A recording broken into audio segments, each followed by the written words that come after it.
The Assembly will hear now an address by Her Excellency Kamla Persad-Bissessar, Prime Minister of the Republic of Trinidad and Tobago.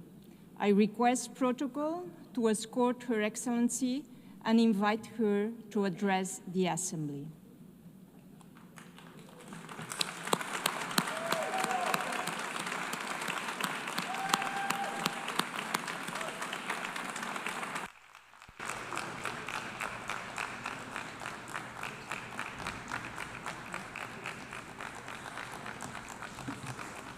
Thank you all very much. Thank you.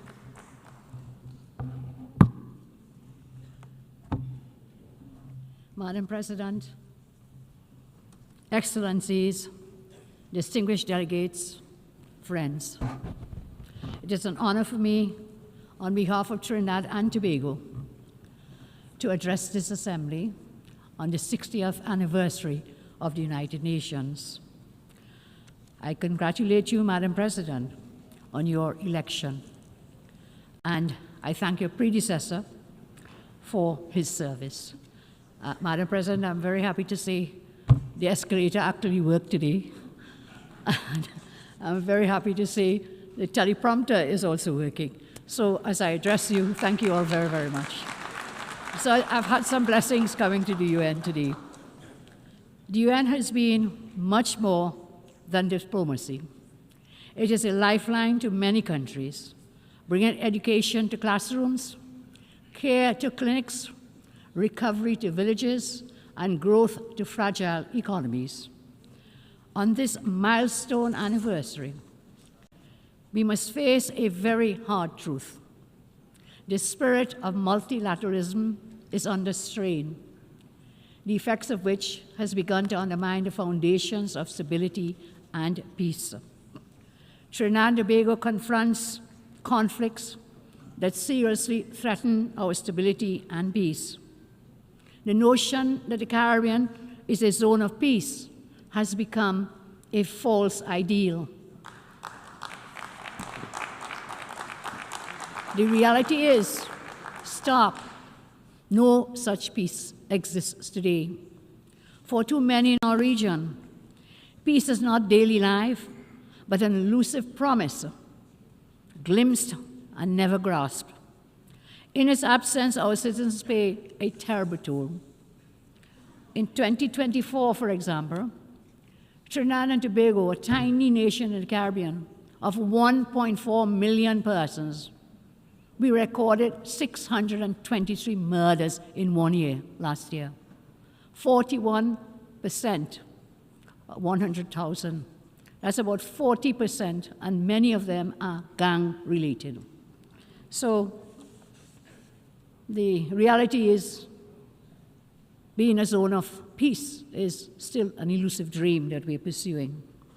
In the last 25 years, we have had over 10,000 murders, which is equivalent to losing 1% of our adult population. Across Latin America and the Caribbean, homicides range from 20 to more than 60 per 100,000.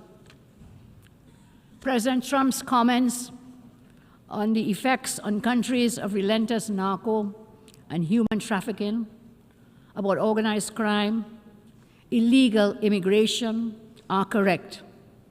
Countries are not only defined by geographical borders, but also by cultural identities, religious beliefs, ethnic compositions, and, of course, legal structures.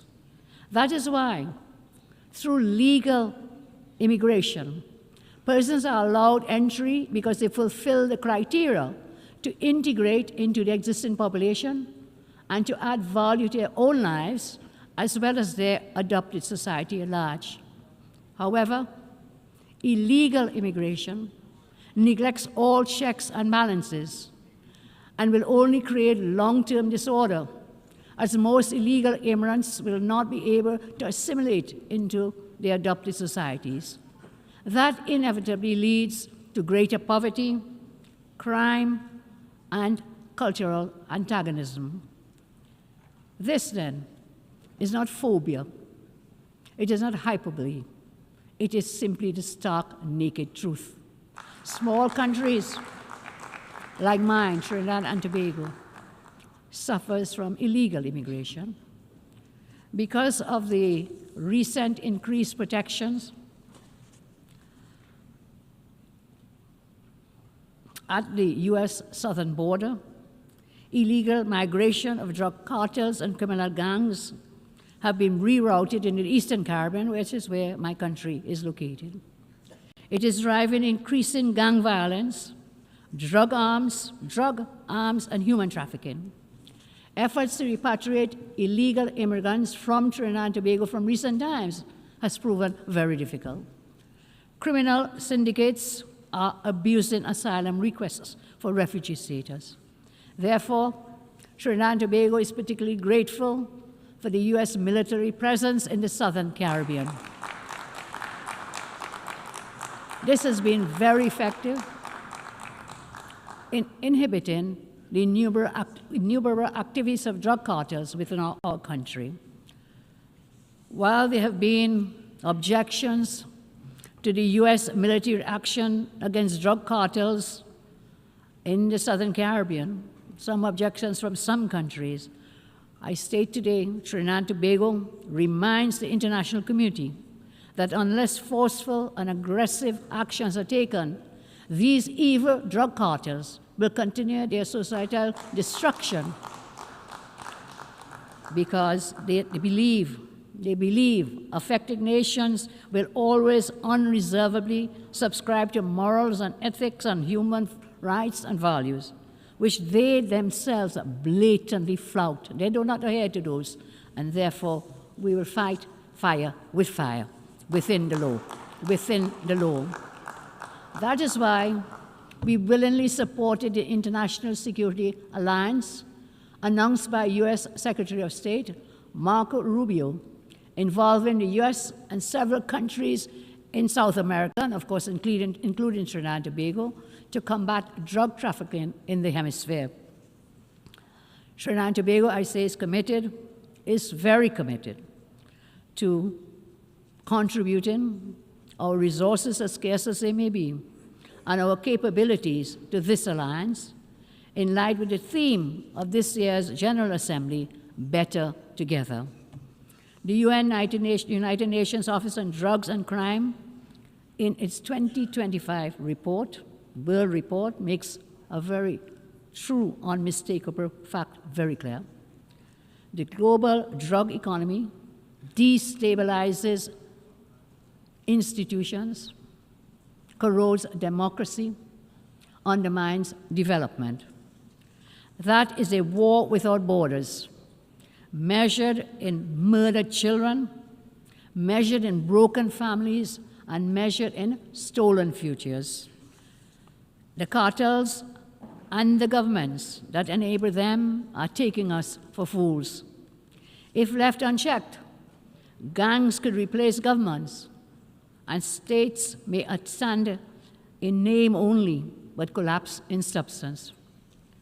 Nowhere is this warning more explicit than in Haiti, our CARICOM neighbor, where armed gangs, political collapse, food insecurity have converged to overwhelm democracy and to create a protracted emergency. Today, Trinidad and Tobago wants to commend Kenya for leading the multinational security support mission in Haiti.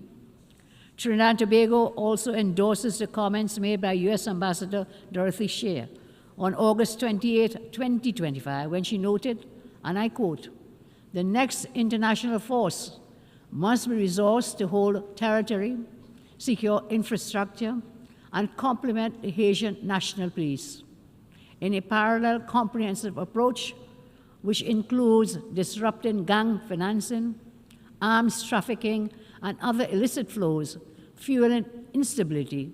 All is required to restore order. All is required to restore order in Haiti." As member states, consider the form of greatest support as we urge the international community to support us, to support the United States, to support Panama's proposed gang suppression force, to allow the deployment of 5,500 member force to subdue the gangs and restore order in Haiti. The theme before us, as I said before, and we all know for today, better together. We go from principle to practice. This principle, better together, is not just a slogan, it is a call to action. It signifies the collective effort required to combat transnational crime, to uphold democracy, and to restore peace and security in our nations. Therefore, despite being a very small country with limited resources, we are committed to sharing the burden with the United States, with Panama, and all countries willing in assisting the gang suppression force to bring some semblance of peace to Haiti. I turn now to the climate agenda. This week, the climate agenda has been at the forefront of many speeches. I say with the greatest of respect, the antagonistic approach adopted by some climate activists towards the implementation of their climate agenda sometimes does more harm than good. Developed countries, I say with the greatest respect again, can't or should not force feed a climate agenda onto developing countries and blackmail them into cooperation. We cannot proceed in that manner. That is exactly what has been happening, where the access to financial systems, media platforms, new technologies, and development funding has been weaponized in order to coerce, to force compliance with some climate goals. What adds insult to injury and to injustice is that many of the same developed nations actively supporting the imposition of aggressive climate agenda, an aggressive climate agenda, actually achieve developed nation status and prosperity through highly environmentally destructive and polluted industries in the many decades gone by. While there is definitely a space for renewable energy, the fact remains that fossil fuels are still essential for our continued survival. It cannot be ignored that the thousands of products created from fossil fuels, essential for daily life, cannot be produced economically in the quantities required from other means to satisfy the current world population. Trinidad and Tobago commits that we will, within reason, support actions to protect the environment for future generations. However, independent nations must be free to create a climate policy which is crafted to balance their development goals and poverty eradication with policies dealing with environmental protection. In my respectful view, this balance is a pragmatic necessity for food security, for civil order, and for economic growth. As we progress, Madam President, into a multipolar world order, where power is diffused across regions, it will be impossible to coerce all actors to adhere to the current climate agenda being advocated. Trinidad and Tobago will not adopt unbalanced and unreasonable imposed climate practices that will simply lead to the exploitation of our jobs, lowering our standard of living, and stunting our economic development, punishing our people into poverty, while many larger countries completely ignore their responsibilities. Our country, Trinidad and Tobago, the United Nations, we have always been unwavering in supporting through the various crises and empowering our citizens through UNICEF, through UNDP, through ILO, through UNESCO, and UN and Women, and we want to thank the United Nations for those initiatives. In return, we have sought to repay that trust by advancing the proposal for the International Criminal Court in 1989, by introducing Resolution 6569 on women and disarmament, and we also signed up very early the Non-Proliferation Arms Control in 2010, and we signed the Arms Trade Treaty early in 2013. In my own country, regarding that the children are our future, knowing full well that their survival, their resilience, and their sustainability will continue our nations forward, as in all nations. And so we created a Children's Authority. We created a Children's Life Fund. We expanded early childhood education. We ensured a trailblazing adherence to the MDGs, especially when it comes to education, proving that even the smallest nations can align domestic products with global ambition. As we now mark the 30th anniversary of the Beijing Declaration, we reaffirm that women and girls must be equal partners in peace and sustainability. Just as we call for in our 2010 resolution, we continue to champion their empowerment, knowing it is essential to global progress. Our commitment to the United Nations is clear, and our voice is steady. For 63 years, we have upheld the rule of law, championed human rights, strengthened international law, and we have never been silent in the face of injustice. And this is why Trinidad and Tobago sought support to become a non-permanent member of the United Nations Security Council for the 2027-28 term.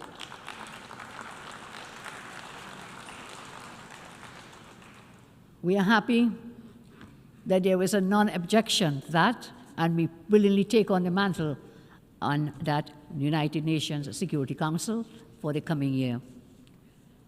So, my friends, all colleagues, we say, Madam President, during our term, we will build on our record, amplifying unheard voices to ensure that justice and equality anchor lasting security. Madam President, colleagues, Trinidad and Tobago may be small in size, but we are large in conviction. We continue to ask for your support so that this Council reflects not only the interests of the powerful, but also the voices and aspirations of all people. Trinidad and Tobago is firmly committed to the tenets of multilateralism. I want to take a moment to especially thank Saudi Arabia, the United Arab Emirates, Qatar, Turkey, Kuwait, Bahrain, Ghana, and all others who have been actively working with us to increase cultural and economic cooperation. The United States, Canada, the United Kingdom, India, China, and the European Union remain always reliable partners, as they have been for decades. On this 63rd anniversary, let us agree to strive for greater cooperation, to strive for more openness to respecting free speech, and also at the same time respecting dissenting opinions. Over the past decade, there has been an inclination to cancel views that are not fashionable to dominating narratives. Today I ask, let us pledge to listen to each other with an objective mindset. Peace and progress can only be fulfilled through honest, sometimes uncomfortable decisions, and this is a place for that. This honest communication is even more important, as I said, in a multipolar world order, where military and economic power is now disseminated across the globe. Madam President, Trinidad and Tobago commits to the work of this body, not for conquest, not for power, but the sake of all humanity. I thank you very much, Madam President. En nombre de la Asamblea. On behalf of the Assembly, I thank the Prime Minister of the Republic of Trinidad and Tobago